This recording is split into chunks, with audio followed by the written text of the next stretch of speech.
حضرت شیخ ابو صالح موسیٰ جنگی دوست علیہ الرحمن ایک نہر کنارے وضو کر رہے تھے کہ پانی کے بہاؤ پر ایک سیب بہتا ہوا آیا۔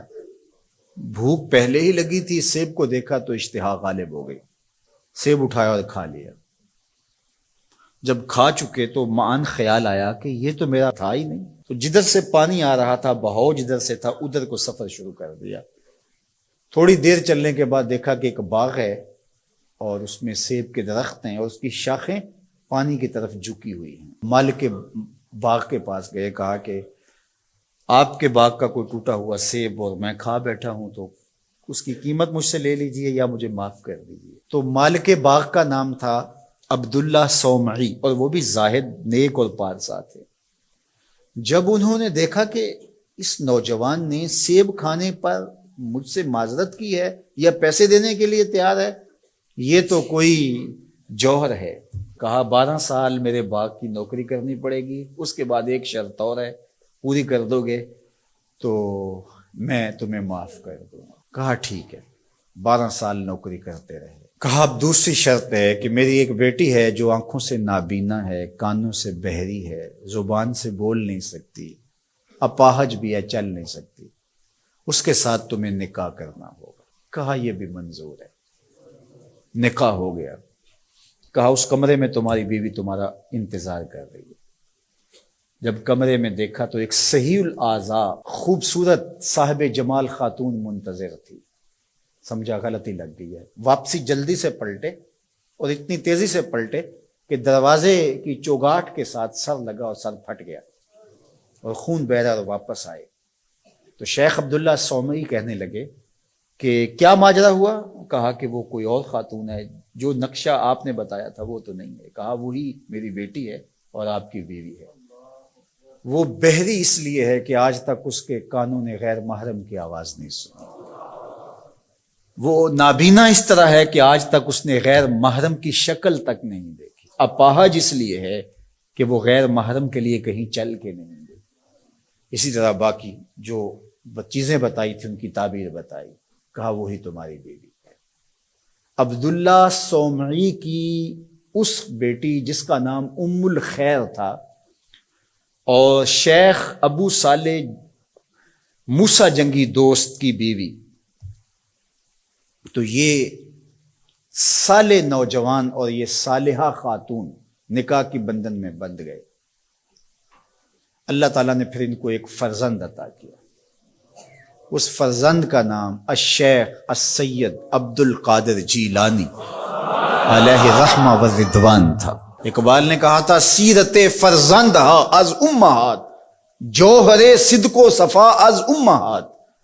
بیٹوں کی بیٹیوں کی سیرتوں کا جوہر ماؤں سے ہوتا ہے۔ باپ کا رزق حلال اولاد پہ اثر انداز ہوتا ہے۔ رزق حلال اگر آپ کی زندگی میں شامل ہو جائے تو پھر اس کا عملی نتیجہ یہ ہے کہ ایک صالح معاشرت کی بنیاد پڑتی ہے اور آپ صالح معاشرت کے ایک بہترین فرد ہوتے ہیں۔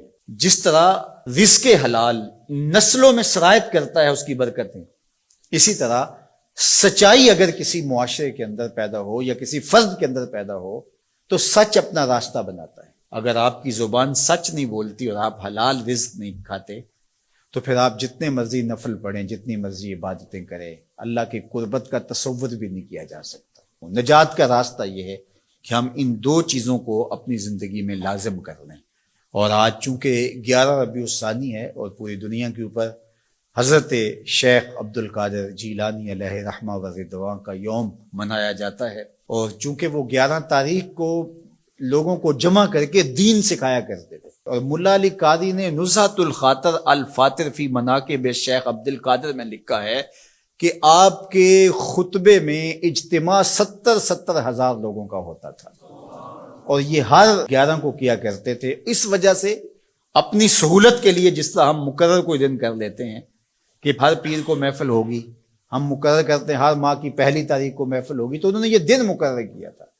اور اس دن میں جب لوگ دور دور سے آتے، بغداد کے بھی بابو شیخ پہ لوگ جمع ہوتے اور باقی شہروں سے بھی لوگ اس دن آتے کہ چلو آپ کا آواز سنیں گے، تو آنے والوں کو کھانا بھی کھلایا جاتا، چونکہ حضرت شیخ فرماتے ہیں کہ آدھا فقر بھوکوں کو کھانا کھلانا اور ننگوں کو لباس پہنانا ہے. تو جب جو لوگ آتے تھے تو ان کو کھانا بھی کھلایا جاتا تھا. اب لوگوں کو صرف کھانا یاد رہ گیا ہے، اور جو واز کیا کرتے تھے، جو اس اجتماع کی روح تھی جس کے لیے سارے لوگ آتے تھے، وہ ہم نے بھلا دی ہے. تو ہم عمومی طور پہ رسم پرست ہو جاتے ہیں، روحیں ہم سے رخصت ہو جاتی ہیں. جو بھی چیزیں ہوتی ہیں ان کی روحیں ختم ہو جاتی ہیں اور ان کی رسمیں باقی رہ جاتی ہیں.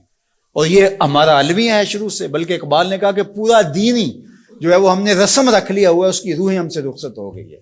رہ گئی رسم ازاں روح بلالی نہ رہی، فلسفہ رہ گیا تلقین غزالی نہ رہی، مسجد مرثیہ خواہ ہے کہ نمازی نہ رہے، یعنی صاحب اوصاف وہ حجازی نہ رہے. حضور نے ارشاد فرمایا لا یبق من الاسلام الا اسمہ ولا یبق من القرآن الا رسمہ مساجدہم عامرۃ وہی خراب من الہدی.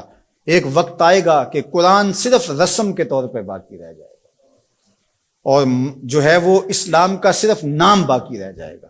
مسجدیں زیب و زینت کے لحاظ سے تو آباد ہوں گی، بڑے اونچے اونچے مینار ہوں گے، گنبد اچھے ہوں گے، قالین اچھے بچھے ہوں گے، دیواریں منقش ہوں گی، یہ سب کچھ تو ہوگا، لیکن نمازیوں سے خالی ہو جائیں گے، ہدایت کے نور سے خالی ہو جائیں گے. تو آج یہی ماجرا ہے کہ ہر چیز کی رسم باقی رہ گئی ہے.